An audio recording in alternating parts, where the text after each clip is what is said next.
कि आजकल अपने पास देश में सियासत बन गई है, हरा मुसलमान का और भगवा हिंदू का, ये जो चीज, और एक उदा दलित समाज का, एक ऐसा एक पहचान वर्गीय की भी है इनके झंडे, ये हमने आपस में झंडे बांट लिए। बीजेपी हो, शिवसेना हो, एमआईएम हो, कोई भी हो, उनको कहूंगा कोई ऐसी बातें करे जिससे महाराष्ट्र अपना बिगड़े, और एक टाइम पर अगर हालत बिगड़ गए तो सुधरने को बहुत टाइम लगता है। राज्यभरामध्ये महानगरपालिकेचे निकाल हाती आल्यानंतर एमआयएमच्या नगरसेविका सहर शेख यांची मोठी चर्चा झाली. मात्र जेवढी चर्चा झाली तेवढीच चर्चा आता त्यांच्या एका विधानाने होते. कारण की मुंबऱ्यामध्ये सगळं काही हिरवं करून टाकू अशी विधान त्यांनी केलं. त्यामुळे याच्या वेगवेगळ्या प्रतिक्रिया उमटत आहेत आणि एकंदरीत या सगळ्या विषयामुळे राज्यभरामध्ये वाद निर्माण झालाय. असं असलं तरी हे वक्तव्य करणं कितपत योग्य आहे आणि असे वक्तव्य करून समाजामध्ये तेढ निर्माण केली जाते का, असा सवाल या निमित्ताने उपस्थित होतोय. या विषयावर बोलण्यासाठी आपल्यासोबत ठाकरे गटाचे नगरसेवक रशीद मामू आहेत. या रशीद मामूंची देखील चर्चा झाली. मात्र या रशीद मामूंनी महापौरपद देखील भोगलंय आणि हे करत असताना त्यांनी सर्व धर्म समभावाची भावना कायम ठेवली आहे. तर जे काही सहर शेख यांनी जे वक्तव्य केलं ते तुम्ही ऐकलं का, आणि ऐकल्यानंतर तुमची प्रतिक्रिया काय होती? ऐसा मेरे को ये लगता है कि जो उन्होंने कहे हैं वो जरा गलत जुमला की स्वास्थ्य होता है, बच्ची है वो, उनको समझ में नहीं आया कि पॉलिटिक्स और सियासत क्या है, तो बड़ा सोच के बोलना चाहिए। लेकिन मेरे को लगता है बच्ची, उसका जहन ये नहीं होगा क्या है, क्योंकि हरा जो कहे, इस्लाम का निशान सफेद है, हरा नहीं है। हरा और जिलेबी कलर ये दरगाहों की निशानी है। जैसा भगवा है, भगवा में भी पूरा भगवा चौकोर नहीं लगाते, उसका डिजाइन है जो भगवा लगाया जाता है। वैसा ये उसका जो मतलब था शायद से, मुझे लगता है कि बच्ची उसको कुछ समझ भी नहीं आया होगा। और रहा पार्टी का एमआईएम का, तो उन्होंने खुद मेरे खिलाफ एक कैंडिडेट लाके खड़े कर दी गिराने के लिए, तो वो एक अलग चीज हो गई है। लेकिन जो बात है तो मैं बताना चाहता हूँ, जैसा कि आज मैं चुन के आया हूँ, तो उद्धव ठाकरे से आया हूँ, तो उद्धव ठाकरे, आदित्य ठाकरे, दानवे साहब ने मेरे पे भरोसा किए, इतना पब्लिसिटी मेरे खिलाफ चलने के बाद भी आज मैं चुन के आया, और ये लोगों का आशीर्वाद था, उन्होंने डरे भी नहीं, कम से कम पीछे भी नहीं हटे। और मैं प्रभाग 4 को और पूरे शहर को, जिन्होंने मुझसे मेरे लिए दुआएं की, मैं सबका शुक्रिया अदा हर समाज का कि जिन्होंने मुझे चुन के भी दिया। तो ये जो ते जे म्हणतात की हिरवा रंग हरा करून टाकू, तर हिरव्याचं मुस्लिम समाजात काय महत्व आहे? नहीं, हर बार क्या ऐसा मुस्लिम समाज में वो नहीं है कि भाई जैसा कुछ होना चाहिए। इस्लाम का झंडा सफेद है, लेकिन एक पॉलिटिकल, आजकल अपने पास देश में सियासत बन गई है, हरा मुसलमान का और भगवा हिंदू का, ये जो चीज, और एक उदा दलित समाज का, एक ऐसा एक पहचान वर्गीय की भी है इनके झंडे, ये हमने आपस में झंडे बांट लिए। अब अगर ट्रेन जाती है तो पास होती तो एक हरी बत्ती जलती है, तो उसका क्या मतलब है कि रोड क्लियर है, चले जाओ तुम। तो हिरवा कुछ ऐसा ये नहीं लगता मुझे। लेकिन मैं चाहूंगा कि बड़े सब लोगों से, महाराष्ट्र के, आपने मेरे खिलाफ वो जो एजुकेशन चला है, मेरे को बर्दाश्त का मादा है, मैं बड़ा हूँ, वो बच्ची है, घबराए ना जाए। आप ये चीज को भूल करके आगे विकास के काम करिए। और मैं सारे से भी कहूंगा कि बेटे आप अपन कारपोरेशन में विकास के काम करिए। जैसा कि नगर पालिका में आपके प्रेसिडेंट को पावर होते हैं, महानगर पालिका में कमिश्नर को पावर होते हैं, महापौर को और इसको पावर नहीं होते हैं। ये पहले हम समझ जाइए, हमको एग्जीक्यूटिव पावर नहीं, ऑनरी पावर है।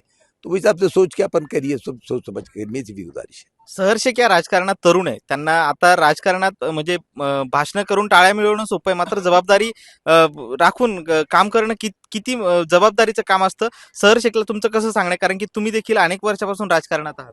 नहीं, मेरा बोलना है कि सारा शेख के वार्ड में भी हिंदू दलित समाज सब तो लोग होंगे, आपको सबको साथ लेके चलना है। तो ऐसी कोई चीज ना बोले जिसके सबके दिल दुखे, मेरी ऐसी गुजारिश है। अभी महाराष्ट्रामध्ये बघितलं तर मुस्लिम समाजामध्ये शिक्षण आणि रोजगार याचा मोठा प्रश्न आहे. त्याचबरोबर आरक्षणाचा देखील मुद्दा आहे. तर सहर शेख सारख्या तरुण, ज्या शिक्षित तरुणी आहेत, तर त्यांनी राजकारणामध्ये आल्यानंतर मुस्लिम समाजाचे शिक्षण, रोजगार आणि आरक्षण यावर बोलणं महत्वाचं आहे असं वाटतं तुम्हाला? नहीं, वो तो हर एक का है। सारा शेख का नहीं, जितने भी लोग चुन के आए हैं महाराष्ट्र में, उनकी सबकी ख्वाहिश है कि सबके लिए काम करे। और जब हम चुन के आ जाते हैं, हर समाज के होते हैं। जैसा कि मिनिस्टर है, तो जब आ गए तो सब समाज के होते हैं। लेकिन मुश्किल अपने देश में क्या हो गई कि हमारे जो बड़े लोग हैं वही हम गलत बयानबाजी कर रहे हैं, उसको देख के बच्चे बिगड़ रहे हैं।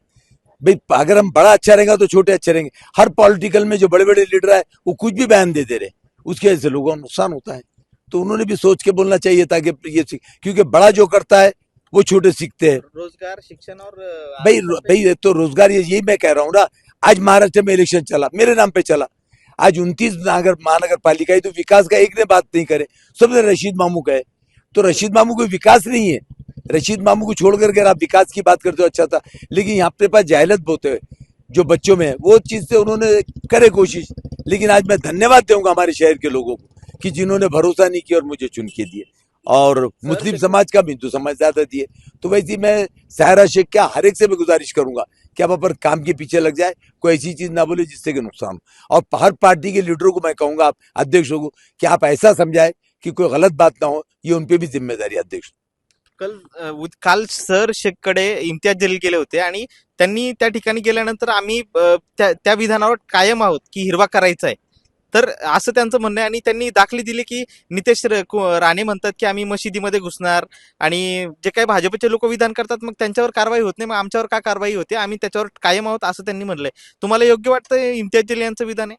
नाही नाही, ते आता ते त्यांचे पार्टीचे लीडर, त्यांची काय पॉलिसी असणार, उनका एक पॉलिसी है, वो इसके सदर है, एमआईएम के सदर है, तो उनका क्या बोलना है उनके हिसाब से सोचे। क्योंकि उन्होंने ये शहर में तो नहीं बोले मैं हिरवा करूंगा, वहां जाके कह रहे कि मैं हिरवा करूंगा। उन्हें भी थोड़ा सोच समझ के बात करना चाहिए, ताकि उनके बोलने से बच्चों में जज्बा ना आ जाए, कोई माहौल ना बिगड़े। हमारी उनसे गुजारिश है कि आप भी अच्छे, आपके लोग भी चुन के आए 100 के ऊपर, तब आप एक नरमी से लेके चले, हमारे को महाराष्ट्र लेके चलना। सामने वाला क्या कर रहा है उसको देख के अगर हम करें तो गलत है। अगर सामने वाला दारू पीता तो हम भी पीना क्या, सामने वाला आवारगी कर हम भी करना क्या, जान दो अपने को क्या करना है, अपन वो लेके चलो, हमारी ऐसी गुजारिश है। उद्या तुमच्या समोर जर का सर शेख आला तर तुम्ही काय सांगाल त्यांना, काय समजून सांगाल? नहीं तेरा, अगर वो मेरे सामने आए तो अगर उनसे बातचीत हुई तो मैं कहूंगा बेटे समझ करके अपन बातचीत करे कराए, बाकी कोई चीज वो पहली चीज तो मेरे पास आएंगे क्यों, उनकी पार्टी अलग, मैं अलग, और उसके बाद एक भावना हर एक की अलग अलग रहती है, उनका क्या लेकिन मैं ये कहूंगा हर एक को, चाहे बीजेपी हो, शिवसेना हो, एमआईएम हो, कोई भी हो, उनको कहूंगा कोई ऐसी बातें करे जिससे महाराष्ट्र अपना बिगड़े। और एक टाइम पर अगर हालत बिगड़ गए तो सुधरने को बहुत टाइम लगता है। नक्कीच. तर हे होते नगरसेवक रशीद मामू यांनी सांगितलं की जी काही सहर शेखने विधान केलंय तिला जाणीवपूर्वक करायचं नव्हतं, मात्र ती तरुण, या राजकारणामध्ये तरुण आहे, तिने असं विधान करणं टाळलं पाहिजे आणि भविष्यामध्ये तिने शिक्षण, रोजगार किंवा विकासाच्या मुद्द्यावर राजकारण केलं पाहिजे अशी सल्ला त्यांनी सहर शेखला दिलाय. सुशील राऊत, महाराष्ट्र टाइम्स, छत्रपती संभाजीनगर.